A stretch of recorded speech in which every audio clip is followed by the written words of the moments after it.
अस्सलाम वालेकुम। आप देख रहे हैं के न्यूज चैनल। खबर शामिल करते हैं साहिवाल से। हमारे नुमाइंदे शान अहमद की रिपोर्ट के मुताबिक जिले इंतजामिया की गुड गवर्नेंस के मुंह पर तमाचा।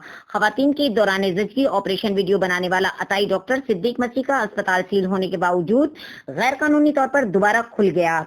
खवातीन से जिनसी ज्यादती करने वाला ये भेड़िया मुख्तलिफ प्राइवेट अस्पतालों में, जिनमें Harappa care centre, GT road Harappa, 138-9L चौक और 40 टिब्बा के प्राइवेट अस्पतालों में तपड़ी लगाने वाला सिद्दीक मसीह अल्ट्रासाउंड मशीन चोरी करने पर जूते खा चुका है।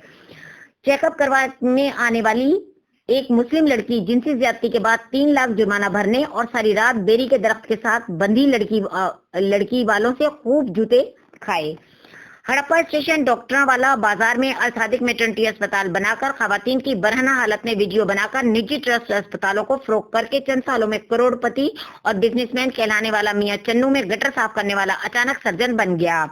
मरियम बीबी, जो कि नाईवाला बंगला के मेडिकल स्टोर पर इंजेक्शन लगाने सीखने के बाद जाली सनद 80,000 में खरीद कर डॉक्टर बन बैठी है।